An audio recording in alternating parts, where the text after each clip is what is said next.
अपने सपने लिए पढ़ने आती है, नीट की तैयारी करने आती है। 6 तारीख को वो अपने कमरे में बेहोश पाई जाती है हॉस्टल के। 10 तारीख तक उसका इलाज चलता है और 11 तारीख को वो अपनी जंग हार जाती है। अब सवाल यह है कि जब मामला देखा गया कि क्या दिक्कत हुई, तो पता चलता है, जो प्राइमरी रिपोर्ट्स आती है पुलिस की, डॉक्टर की, कि बताया गया कि लड़की ने नींद की दवाइयां ओवरडोज ली गई और उसके द्वारा उसकी मृत्यु हुई। पर जब पीड़िता के परिवार ने यह बताया कि उनकी बेटी इतनी आसानी से हार नहीं मानने वाली थी, उसके साथ कुछ गलत हुआ है, तो दबाव में रिपोर्ट्स निकल के आती है और उस पोस्टमार्टम की रिपोर्ट से पता चलता है कि उसके साथ हैवानियत हुई है, गैंग रेप हुआ है और उस कारण से उस बच्ची ने जो सपने लेके आई थी अपना दम तोड़ दिया।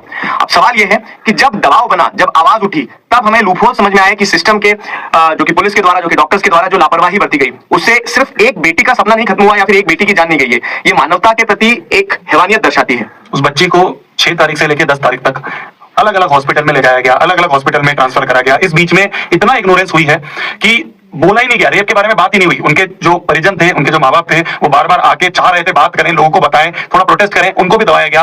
कैसे कर लेगी तैयारी लड़की जब उसको पता चलेगा कि उसकी एक और बहन जो है उसके साथ ऐसा ऐसा हो रहा है। छोटे गांव की एक लड़की बड़े शहर में आती है, तैयारी करती है कि नीट की तैयारी करूंगी, बड़े सपने, नीट के बाद डॉक्टर बनूंगी, उसके साथ ऐसा होता है। तो लड़कियां कहां से अपने आप को सेफ मानेंगी, कहां से अपने आप को सेफ महसूस करेंगी? एक तरफ हम बहुत बोलते हैं कि हमें तो लड़कियों को आगे बढ़ना चाहिए, ये बहुत गलत हो रहा है। और ये तो एक केस है जिसके बारे में आज हम बात कर रहे हैं, क्योंकि ये शायद लोगों के बीच में आ गया है, पब्लिक इसको अपीयरेंस मिल गया है। लेकिन ना जाने भारत देश के अंदर हर रोज ऐसे कितने केस होते हैं। और पता है, जब भी ऐसा कोई केस होता है ना, तो एक इंसान जाता है सबसे पहले पुलिस के पास या फिर उस हॉस्टल कीपर के पास कि कुछ गलत हुआ है। और जब ऐसे मामलों के अंदर ये पुलिस वाले, ये जो प्रशासन है, अगर यही मिली होगी तो फिर कभी जस्टिस मिल ही नहीं पाएगा ना।